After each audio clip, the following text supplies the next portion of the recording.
Hey guys, John Burns with JonBurnsFineArt. Fine art.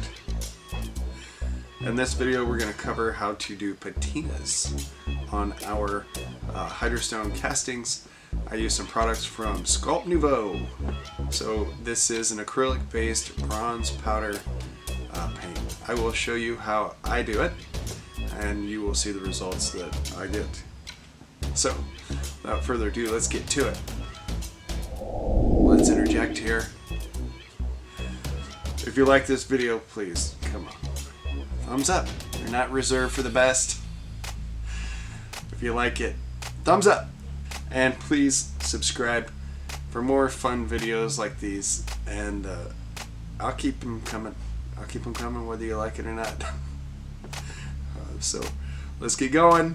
Let's get going. And it's a faux finish. That is French for fake.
So this part of it, I just want to say that if you want to stop this process, this has probably been about an hour or so since I put this on and touched it up.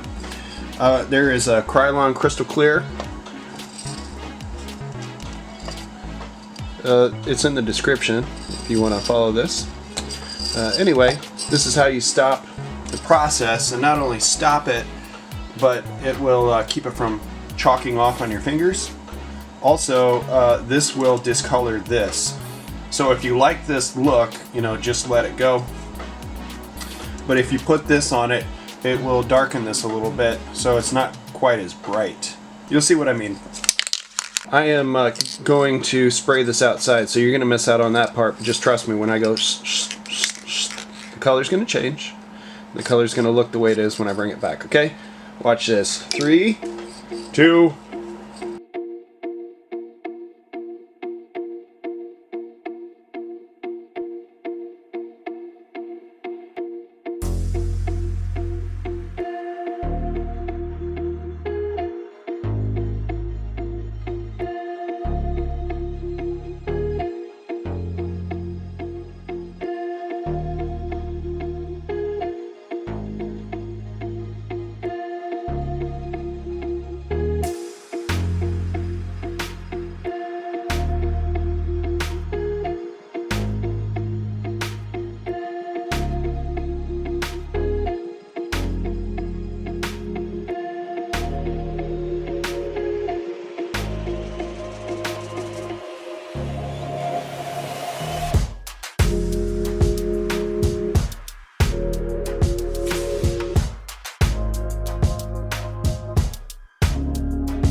Okay. So this is the original from the Lincoln Park Zoo, and there's mine. Try to get it a little more straightened out here. Something like that. So they're different. They're close but different. I made it mine. And so what I've done so far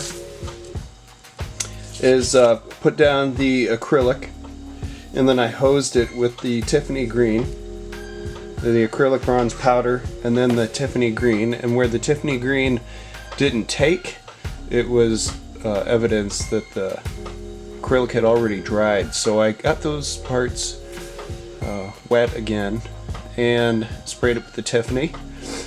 And anyway, so I had the whole thing kind of aging, or with a patina. And then I took the kiwi black shoe polish with a brush and went over it. And especially in some of the areas that were recessed, now you just got to think about this differently. The feet, I didn't want the green. I felt like it would show best with the black shoe polish. Now some of these areas, like in here, or like here, where you would expect the weather, you know, like the rain and such, to run and settle, I went ahead and left that. But for the most part, I was trying to knock back the green. I didn't want it to be so dominant. I wasn't so much worried about the base, but on the figure itself, you know, I wanted to kind of subdue it more. Oh, before I put on the black shoe polish, I'd put on the acrylic paint. And you could see how that kind of darkened some of that Tiffany. Anyway, so what else did I want to mention here? Oh yeah, the foot.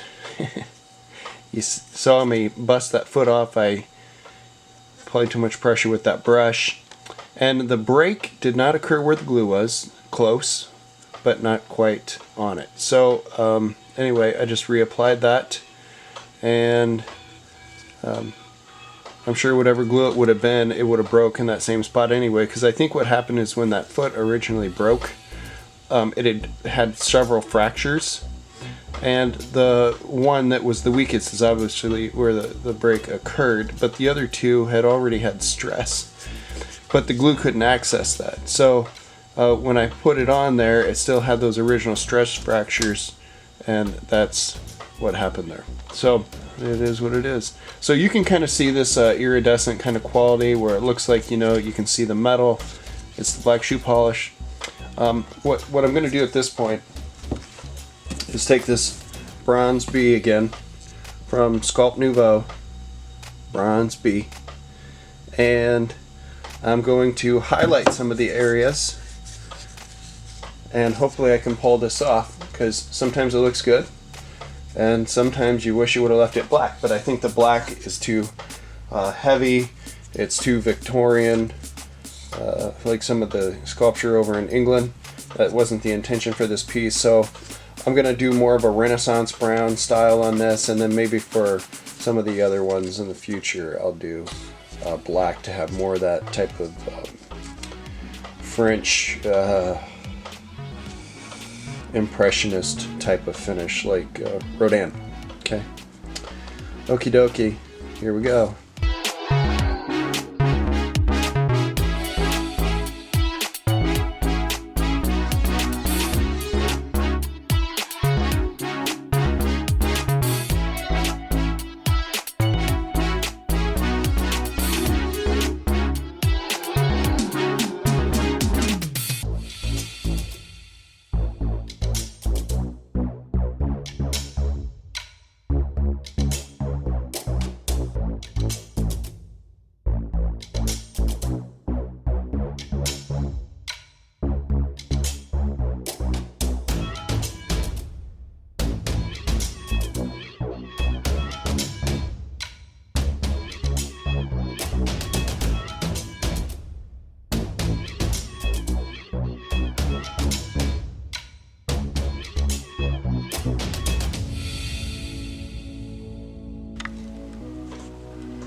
So I was just taking the cloth and trying to touch down on these spots, you know, just blot it.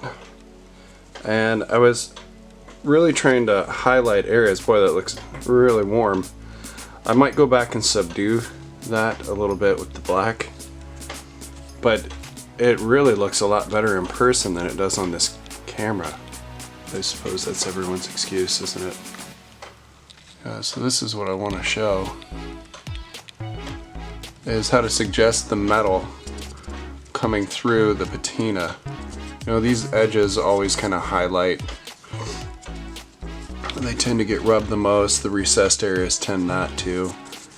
And this is really what I was going for. This looks a lot better than the faraway shot.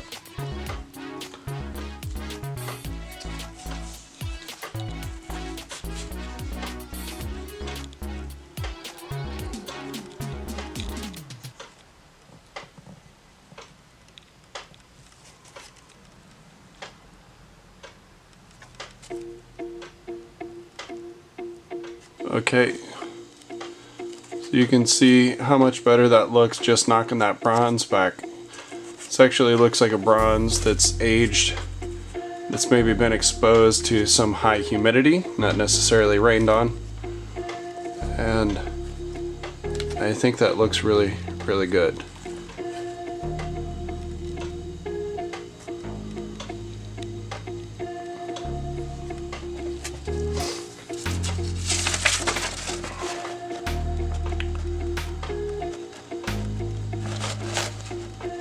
Pretty close.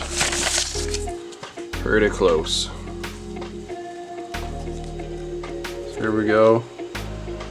So I believe it was 1922 this sculpture was first erected over there at the Children's Zoo in Chicago. And ever since I saw it, one of my trips to Chicago, I don't know if it was the first or the last, but I've just loved it. And of course, can't take the sculpture home, but I can recreate it. God's blessed me with that talent.